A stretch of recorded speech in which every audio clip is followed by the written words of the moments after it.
오늘 우리에게 주신 하나님의 말씀은 디모데전서 2장 1절에서 7절 말씀입니다. 그러므로 내가 첫째로 권하노니 모든 사람을 위하여 간구와 기도와 도고와 감사를 하되 임금들과 높은 지위에 있는 모든 사람을 위하여 하라. 이는 우리가 모든 경건과 단정함으로 고요하고 평안한 생활을 하려 함이라. 이것이 우리 구주 하나님 앞에 선하고 받으실 만한 것이니 하나님은 모든 사람이 구원을 받으며 진리를 아는 데에 이르기를 원하시느니라. 하나님은 한 분이시요 또 하나님과 사람 사이의 중보자도 한 분이시니 곧 사람이신 그리스도 예수라. 그가 모든 사람을 위하여 자기를 대속물로 주셨으니 기약이 이르러 주신 증거니라. 이를 위하여 내가 전파하는 자와 사도로 세움을 입은 것은 참말이요 거짓말이 아니니 믿음과 진리 안에서 내가 이방인의 스승이 되었노라. 오늘 이 말씀에 많은 은혜 받으시기 바랍니다. 디모데전서 2장을 볼 때 제일 좀 제가 관심을 가진 것은 모든 사람을 위하여라는 이제 구절입니다. 저는 이 단락의 핵심 어구를 모든 사람을 위하여 이렇게 여러분들이 좀 기억하시고 오늘 우리가 기도할 때 여러분들이 마음에 두고 함께 기도하기를 원합니다. 성곽교 믿음의 공동체가 세운 신앙훈련의 목표점이 있습니다. 신앙훈련의 표대는 세계를 품은 탁월한 그리스도인 리더를 길러내고 양육해서 세상 가운데로 보내는, 파송하는 그러한 비전을 저 2005년부터 여러분과 함께 나누고 있습니다. 세 가지 큰 주제가 있죠. 하나는 세계를 품은 이라는 의미이고, 또 하나는 탁월함이고, 세 번째는 크리스천 리더십에 대한 주제입니다. 계속해서 제가 이 뜻이 무엇인지를 10년 넘게 계속 여러분과 함께 나눠왔는데, 탁월한 인생이라든지 또 크리스천 리더십으로 쓰는 것은 우리가 흔히 세상에서, 즉 사회적인 교육에서도 강조하는 바이기 때문에 우리가 예를 들어 선진국을 이루기 위해서는 각자의 분야에서 탁월함을 갖춰야 하고, 또 우리가 세계에 영향력을 주기 위해서는 일정한 리더십들이 모든 분야에 세워져야 한다는 것은 보편적인 가치가 될 수도 있습니다. 근데 세계를 품은 그리스도인이라는 일종의 정의는 제가 계속해서 설명해 드리지만 여러 질문들을 제가 받게 됩니다. 저는 모든 사람을 위하여라는 이 어구에 세계를 품은이라는 의미를 여러분들이 조금 더 생각할 수 있고 좀 이해할 수 있는 그러한 의미가 들어있다 하는 것을 좀 나누면 좋을 것 같습니다. 그래서 세계를 품은 그리스도인, 우리가 이렇게 이야기할 때 세계를 품은 그리스도인은 그 사람의 마음과 생각 혹은 신앙적인 눈으로 볼 때, 신앙적인 관점에서 영역이 좀 확대되어 있다, 이렇게 여러분들이 좀 보시면 좋을 것 같습니다. 영역이 넓혀지는 것, 구약에서는 지경을 넓혀라, 너의 지경을 넓히라, 이렇게 한자어를 썼는데 영역이 넓혀지는 것을 여러분들이 좀 생각하시면서 이 본문을 좀 묵상하시면 좋을 것 같습니다. 세계를 품은 그리스도인이 된다는 것은 우리가 기도를 하든지 아니면 말씀을 어떤 적용을 하든지, 또 아니면 누구를 돕거나 아니면 누구를 그리스도인으로 세우는 일종의 훈련과 혹은 구제와 또 선교의 사역들을 하면서 우리가 바라보고 있는 우리의 눈, 우리의 관점이 어떤 영역을 향해 있는가 하는 일종의 인간이 보이지 않지만 인간이 지향하는 영역에 대한 것으로 여러분들이 좀 생각해 보시면 좋을 것 같습니다. 1절과 2절 혹은 7절까지 전체에서 일정한 기도의 관점, 기도의 영역에 대해서 지금 디모데전서가 우리에게 도전하는 것은 그리스도인이라면 모든 사람을 위하여 간구해야 한다 하는 것입니다. 그리스도인은 모든 사람을 위하여 간구해야 한다 하는 아주 분명한 도전입니다. 일견 우리가 들으면 그런가 보다 이렇게 할 수 있지만, 실제로 매일매일의 나의 기도의 생활을 통해서 모든 사람을 위하여 간구하는가 이렇게 물어보면 그렇지 않습니다.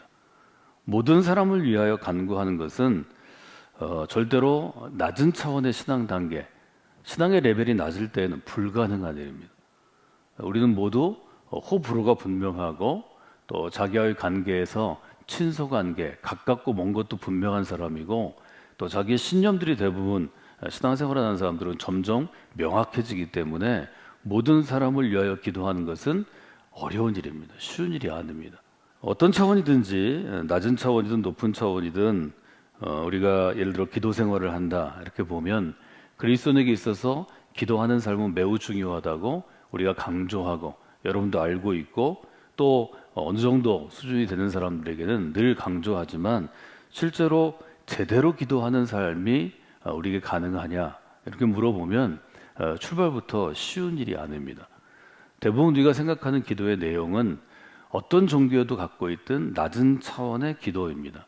뭐 내 가정이 잘 되는 것, 내 자녀가 잘 되는 것, 내가 하는 일이 잘 되는 것, 오늘 나의 인생이 좀 즐겁고 행복한 것. 이것을 과연 예수님께서 기도로 우리에게 제시하시고 가르치셨는가 물어보면 성경이 얘기하는 제대로 기도 생활을 하는 것보다는 아주 낮은 차원이죠. 이것은 종교 생활을 하는 혹은 신앙 생활을 하는 어떤 사람이라도 그냥 갖고 있는 인간의 일정한 종교적인 필요입니다. 내가 노력할 뿐만이 아니라 나를 도우시는 분이 나를 도왔으면 좋겠다. 이것은 아주 순전한 마음, 순수한 마음이지만 이것이 과연 하나님께서 우리에게 복음을 제시하시거나 교회라는 신앙 공동체를 세우거나 우리로 하여금 부르심을 받은 사람이라는 아주 하나님의 아들로서 하나님의 딸로서의 그러한 의식을 갖게 하는 의도가 여기 있겠는가 물어보면 이것은 아주 특별한 하나님과의 관계가 없어도 하나님의 뜻을 이해하지 못해도 어떤 사람이든 갖고 있는 것이죠. 그러니까 보편적인 종교적 기도입니다. 그런 점을 우리가 한번 돌아보시면 좋을 것 같습니다. 저는 신앙의 목표를 세계를 품은 그리스도인이 되는 것 이렇게 높은 데 두는 것이 아주 합당하다고 생각합니다. 이것은 쉽게 말하면 그리스도의 마음으로 세계를 좀 바라보는 것입니다.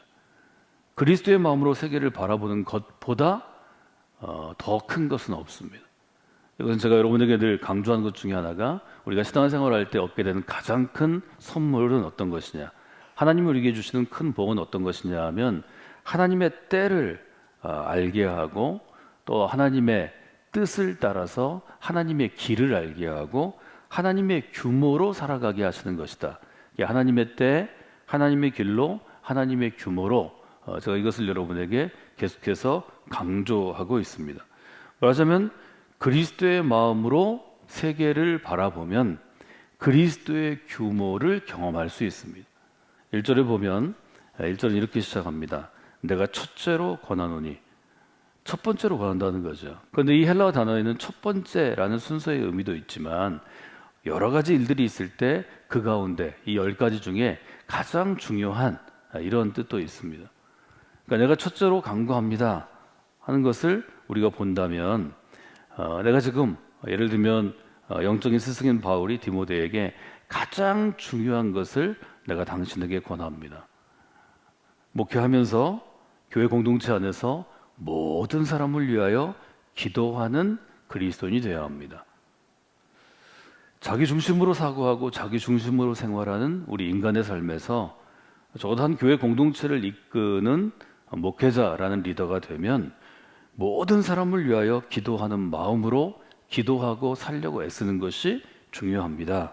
이렇게 권하는 것입니다. 목회하면서 모든 사람을 향하여 모든 사람을 위하여 기도하는 그러한 그리스도인이 되라고 알려주는 거죠. 할 수 있으면 여러분들이 이런 영적인 도전 가운데는 하나님의 초청에 주님의 초청에 응하시는 분들이 되시기를 주님의 이름으로 부탁을 드립니다. 응하시면 왜 모든 사람을 위해 기도하라고 하신가를 여러분의 삶을 통해서 여러분의 마음의 영역과 생각의 영역과 영혼의 영역, 영성의 영역을 통해서 체험하게 하실 것입니다. 이 성숙해진다는 것은 결국 내가 생각하고 내가 바라보고 내가 활동하는 영역을 넓히는 것이다. 저는 그렇게 생각합니다. 디모데가 바울의 권면을 따라서 모든 사람을 위하여 기도하며 에베소에서 목회했을 때 디모데는 아마 바울이 생각한 만큼 생각을 자주 경험했을 것입니다. 바울이 경험한 만큼 목회의 영역이 확장되는 것을 보았을 것이고 바울이 경험한 만큼 하나님의 나라를 눈으로 목도하는 볼 수 있는 면들이 훨씬 더 넓어졌을 것입니다. 1절에 보면 간구와 기도와 도구와 감사를 하되 그래서 기도를 네 단어로 표현했습니다. 첫째, 간구는 헬라어로 보면 반드시 무엇 할 필요가 있다, 이런 단어와 연관이 되어 있습니다.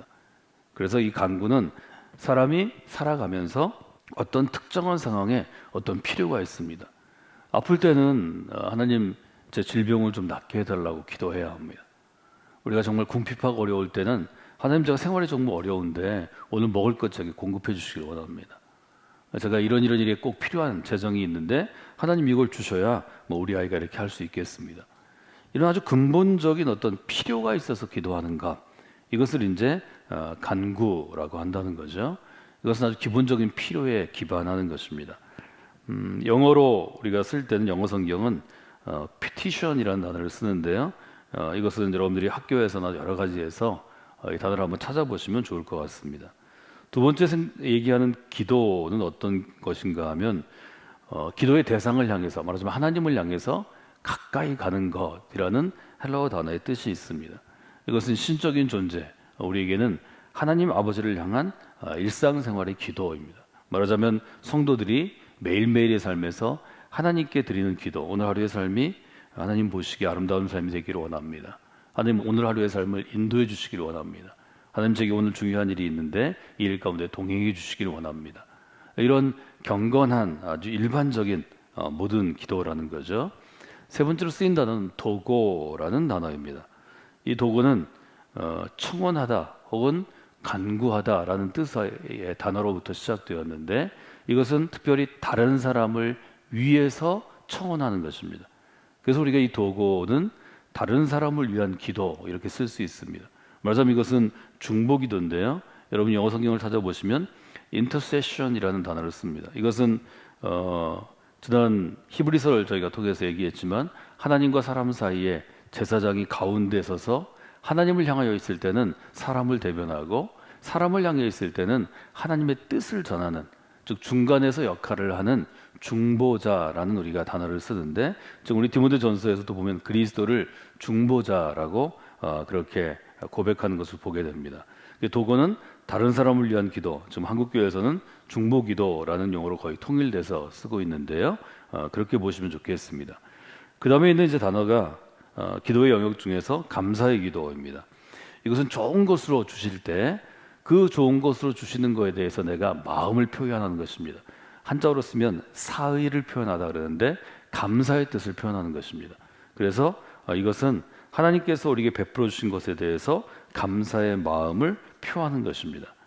간구, 기도, 도고, 또 감사, 이 네 가지의 기도는 모든 사람을 위하여 해야 한다 하는 것이 우리가 읽은 지금 디모데전서의 아주 분명한 뭐라고 그럴까요? 권면이라고 볼 수 있습니다.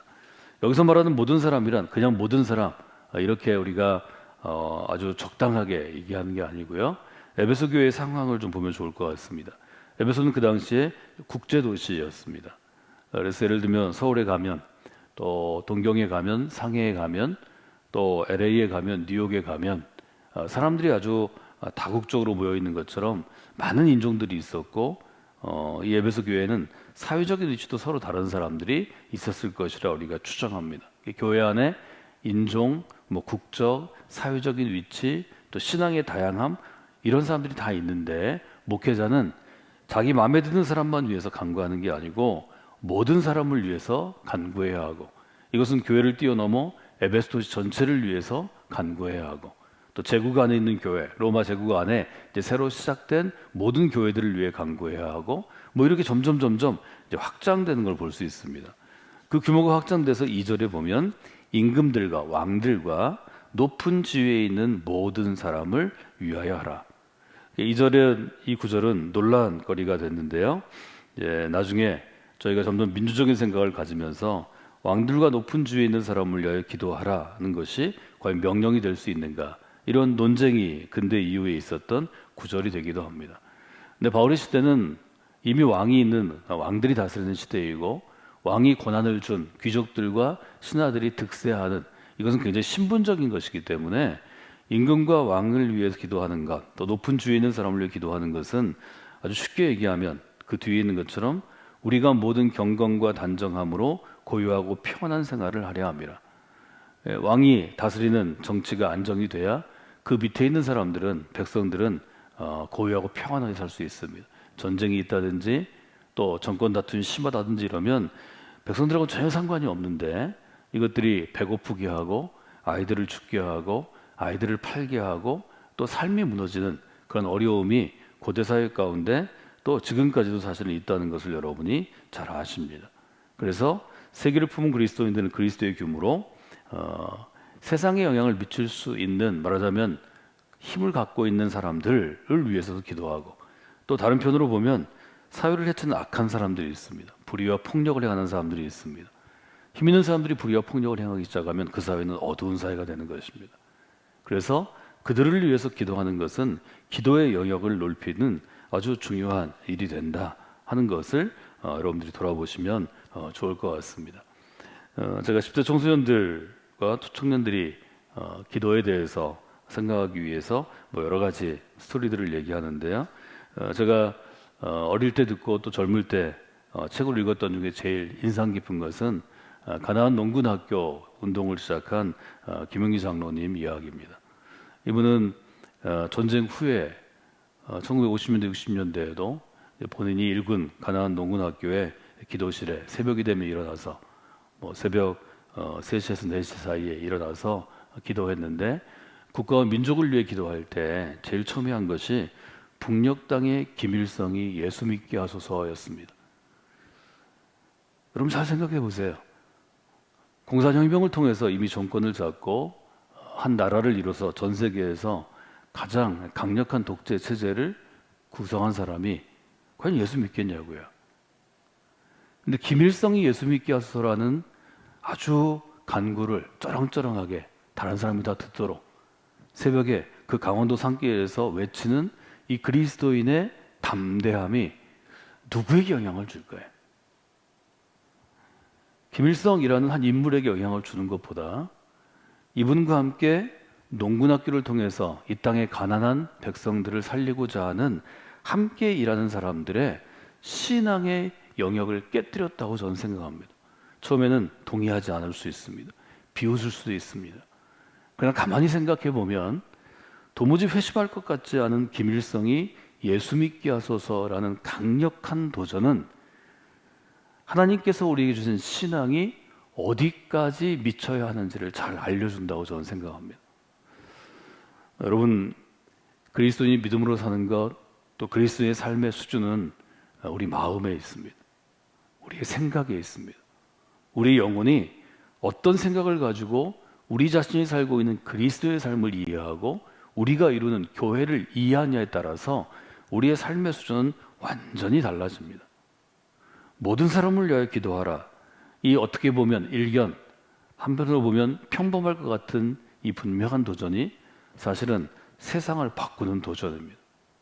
이 도전을 아주 순전하게 받아들이고 내 평생 일생에 내 삶에서 이루어야 할 신앙의 표대로 삼은 사람이 저는 세상을 바꾼다고 생각합니다. 우리가 지금 누리고 있는 이 기독교적인 문화, 또 이 교회 공동체, 또 우리가 누리고 있는 이 안전한 신앙생활이 한국에서도 쉽게 그냥 주어지지 않았습니다. 예수 믿는 것이 그렇게 자유로운 것이 오래되지 않습니다. 예수 믿는 것을 당당하게 이야기하고 교회가 이처럼 사회에서 아주 큰 규모의 영향력을 끼치는 기관이 된 것도 오래지 않습니다. 이 점들을 우리가 한번 생각해 볼 필요가 있습니다. 모든 사람을 위하여 기도하라. 이것은 강력한 도전이 될 수 있습니다. 우리 교회 가운데 나온 우리의 사랑하는 자녀들이 아주 어린아이든지 10대 청소년이든지 청년이든지 모든 사람을 품고 기도하는 기도의 용사가 세워지기를 원합니다.